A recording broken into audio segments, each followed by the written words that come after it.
Hey, well, welcome back to another episode of Aikman Bros podcast. Hope everyone had a great Thanksgiving. I'm James, and this is my brother. I'm Andrew. And so today, I'm talking about a few things. This past weekend, somebody did get married here. I don't know if you want to go into any more details. So it was me that got married. So from a stress relief standpoint, it's good to have that kind of, we weren't sure. She wanted a wedding in December. So living in Illinois, we never quite know what weather is going to be like in December. And it was here at the park. So we were able to utilize the facilities that we had here at the park. So we weren't quite sure what the weather was going to bring. And we actually had some severe weather the night before. So she was freaking out a little bit when it was about 9 o'clock the night before and our power went off and didn't look like it was going to come back on for a while, but managed to come back on. We didn't have too much storm damage. Biggest thing was it was a little colder than what they were initially forecasting earlier in the week. 60 in the afternoon. It was So I think 30 something. Might have got up in the 40s, but the bigger thing was it was 20 to 30 mile per hour winds for most of the day. Luckily, it did die down closer to the ceremony time, so that was nice. But yeah, everything went good, and I did hear that the officiant was pretty amazing. So James over here did wed us, and he was my best man. So I always told people, because I had a lot of people come up saying that he did a good job, I go, James can either be just right or a little too much in terms of with his jokes and stuff. So luckily he was just right for that occasion. But no, everything went good. Everyone had a good time. So I've now married both of my brothers, just as a fun fact. yeah. What, pastor.com, right? Yeah.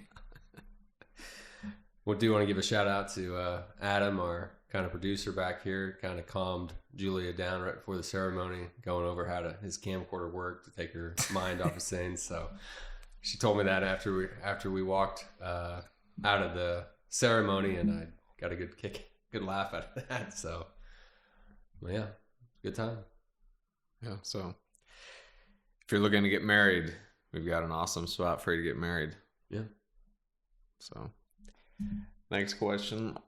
I guess I'll answer that question with the question, what free time? The business does consume a lot of our time. And then for me, I have 5 young kids at home. I have an 8-year-old and then 5, 4, and 2 that will be 4 in a couple of months. So basically 3 4-year-olds, a 5-year-old, and an 8-year-old. So my free time consists a lot with them. I guess I do like collecting, so I kind of do that in my free time, and like to watch TV, watch shows on my tablet or something, but that's about the extent of it.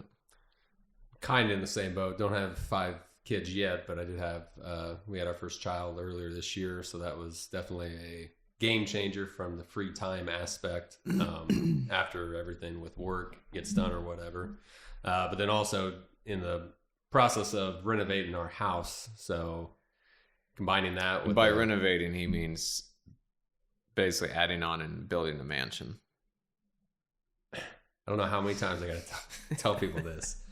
We wanted to build the shell, so the shell will be done, but the inside, the actual living space, it will be probably multiple years. I always tell Julia, phases is the word when it comes to the renovations. So we do finally have a living room now and almost a new kitchen, so that definitely helps. But pretty much since May, Julia has been having to take Roman, our child, into her mother's or grandmother's, because we didn't have any place that he could even play on the ground or anything like that. So definitely been a little more of a breather now that we got a space that we can actually kind of relax and enjoy. But from a free time standpoint, like him, I do collect as well, but even with the house being in the disarray, that's kind of been put on hold because I don't really have a place to put any new stuff. So, but other than that, yeah. But he has made sure his office, I saw where the office was going, and I couldn't figure out why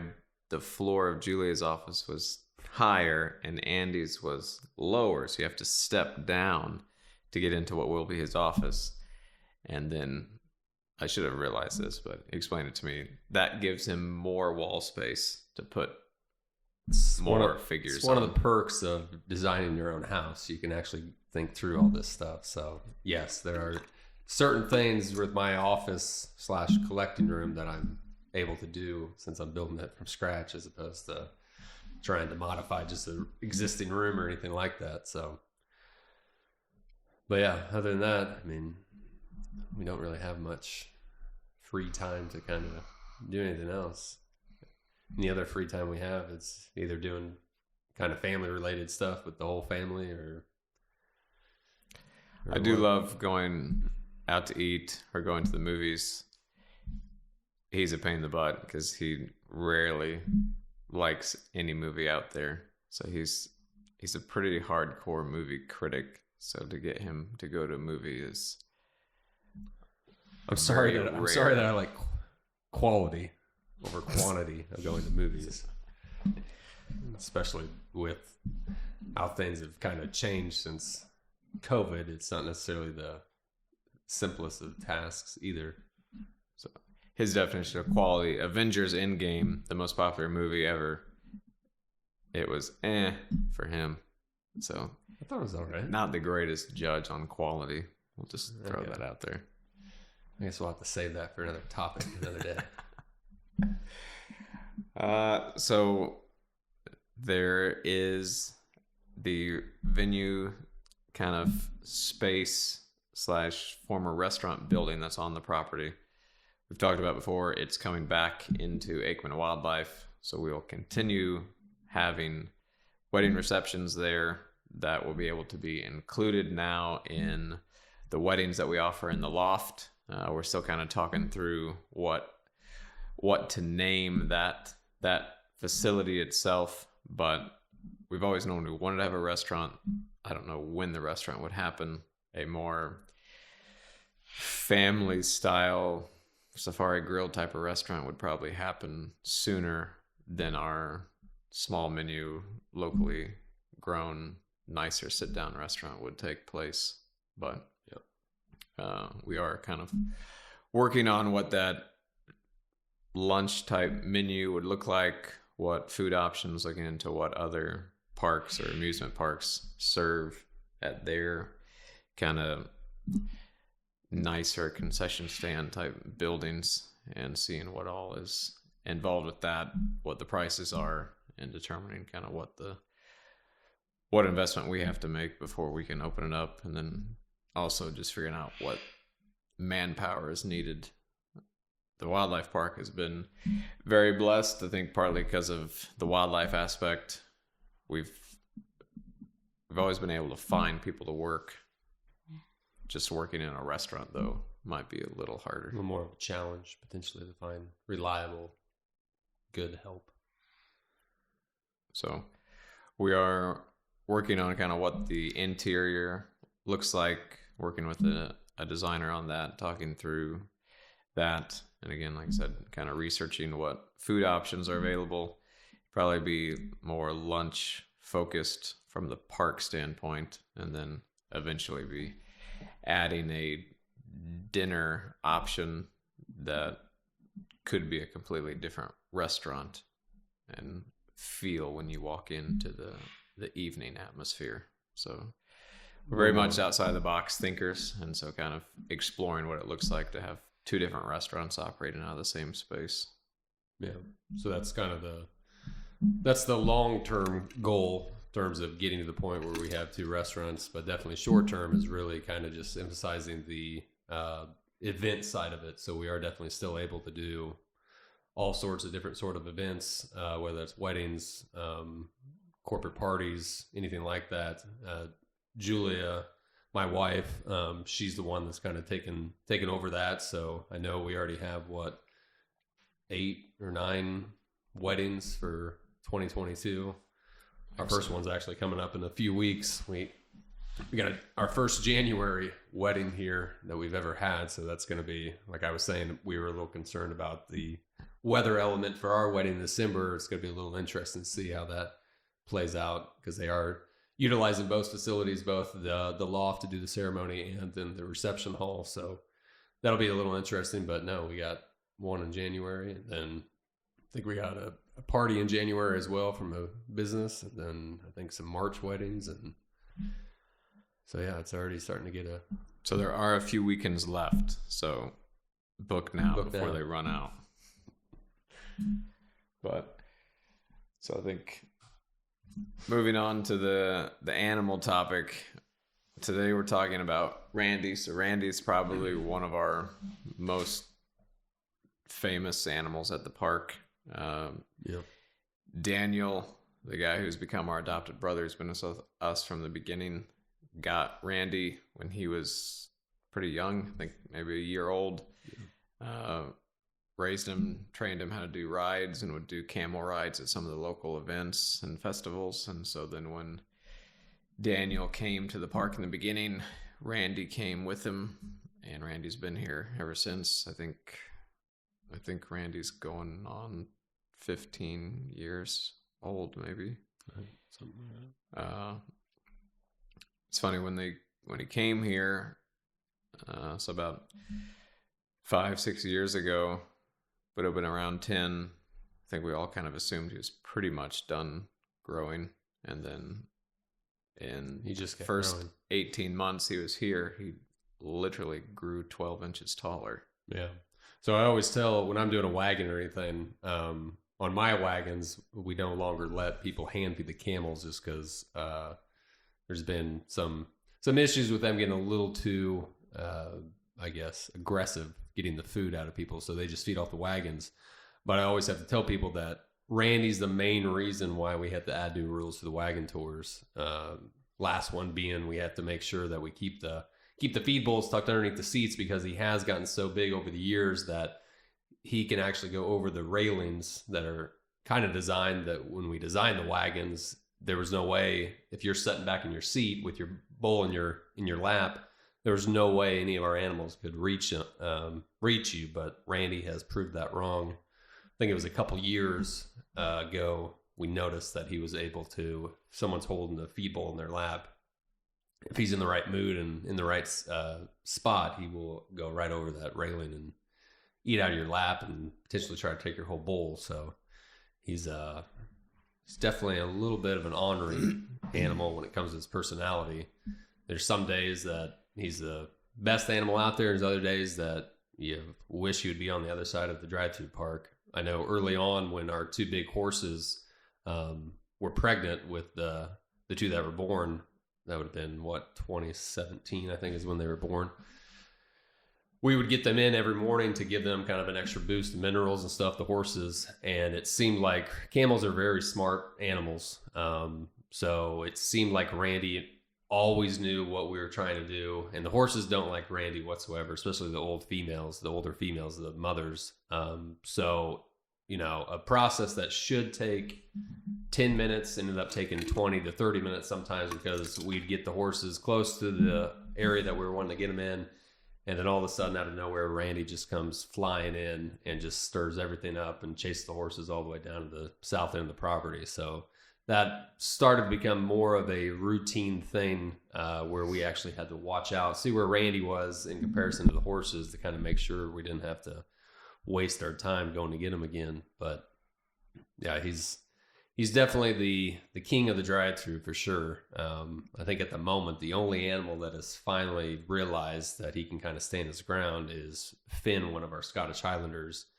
I learned over this past season on the wagons that Finn finally realized he actually has horns on his head and that he's a pretty big animal himself. And so if he just stands his ground, Randy will just go over to the other opposite side of what Finn's on. So that's about the only animal that Randy can't really push around when it comes to different tours and that sort of thing, getting food. But for the most part, it's his way or the highway out there for sure. Pretty much he goes wherever he wants, and every other animal gets out of his way. Oh yeah. And that's how it was for the longest time with any animal out there. And he still has no problem. So Finn would probably be maybe 1,300 pounds. So we have our American bison is close to 2,000. Some of our water buffalo are 2,000 plus pounds probably. And even the horses are heavier than Finn is. And they have no desire to be anywhere near Randy for the most part. So even the largest animals out there still don't want anything to do with Randy in terms of when he's kind of around or trying to do stuff. Right. And so Randy is our dromedary camel, the 1 hump. Fabio is our Bactrian camel, the 2 hump. And so in the very beginning, Bobby, our youngest brother, did our t-shirt designs, and Twilight was very big at that time. And so he kind of did Team Randy and Team Fabio to make fun of the Twilight teams. So we did it as a joke. And then the 2 camels became so popular, we kind of had to order team shirts every time that we placed an order. And it was interesting last year when we didn't do wagons, the team shirts didn't really move that much. We even put them on clearance to start moving them. And then when wagons came back in, then people were way more interested in the team shirts. And so just them being able to learn about them and see their personalities on the wagon is what kind of drives that team apparel aspect. Yeah, definitely. If they're in the mood, and usually they are in terms of when it comes to wagon tours, they will, depending on what the weather is, if it's a nice day out, they will more than likely be with us for all 3 of our stops that we do around the entire park. And then if anyone's ever seen a camel run, it's a little comical. So in terms of people, that's a lasting impression that people get that they weren't getting in 2020 with not doing that. So that's probably a good reason why the Team Randy, Team Fabio shirts lacked a little bit, just because they didn't have that kind of personal connection and kind of experience that they normally have out there. So, but in regards to what team am I do a lot of the behind the scenes, and so both camels definitely serve their purpose. Fabio is one that will run after our UTV, our Viking, a lot more. So we can be driving, he's running behind, and I can tell people it's kind of like Jurassic Park, must go faster. And then Randy is great when I want to kind of not necessarily freak people out, but get them to get up close with the camel. I'll position the Viking so Randy's on the other side. I'll hold up my big food bowl, and he will stick his head in that side and come and eat all the way across out of my bowl. So people have a entire camel's head and neck in their laps, and usually what's happening is the people in the back seat are so busy with animals, they don't know that until they turn around and look forward, and then they will scream because they're startled and they're very surprised to see a camel in there. So the camels mainly, especially Randy, don't really understand personal space, but that makes the behind the scenes an even better experience in my mind. Right. I don't know if I would be either team. From a vet standpoint, both of them are difficult, to say the least. The only saving grace about the camels that we have had, again, from like a maintenance standpoint, is they are an animal that they do, for whatever reason, love to stay on the gravel pathways and walk the pathways as much as possible. So downside of that is they are one of those animals that, depending on how much traffic's out there, they have had multiple cars backed up behind them. There was one car earlier this year. It was towards the end of the day, because I remember I was waiting on it, and I finally saw it up in the north part of the park from the parking lot, and I'm pretty sure it was both camels in front of it walking the pathway. So I went out there to kind of get them move along, because I could tell that the car was just there was no other animals around, and they were just inching along. And they proceeded to tell me that when I got out there, they rolled their window down. They're like, they apologized because it was after the hours that we closed. And they're like, they have been in front of me pretty much the entire time I've been out here. I haven't been able to get around them. So they probably had a very, very long, in-depth car ride in terms of, in that regard.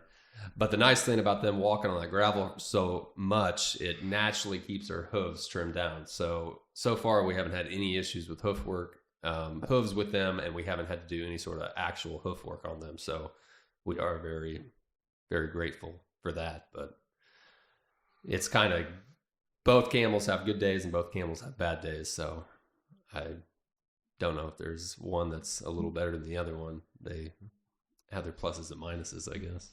But from a a park standpoint, overall, the camels and the zebras, easily the two most popular yes. animals out in the drive-through, and so they're huge from a customer standpoint. Yeah, absolutely. And just the fact that you can pet them and see them up close. Well, and I think a lot of Big people, deal. their initial reaction, especially when Randy comes up, they don't realize how big a camel can actually get. I mean, we're talking about an animal that is probably now has a hump height of around 8 feet. And then he can stick his neck probably up to closer to 9.5 feet above the ground. So even people sitting on a wagon above the ground are gasped and in shock when he kind of walks up, and just I think a lot of people don't realize just how big camels can get, for sure. Yeah. All right. Well, hey, we appreciate you guys tuning in to another episode of Aikman Bros Podcast, and we will see you next time. Later. Cool story, bro.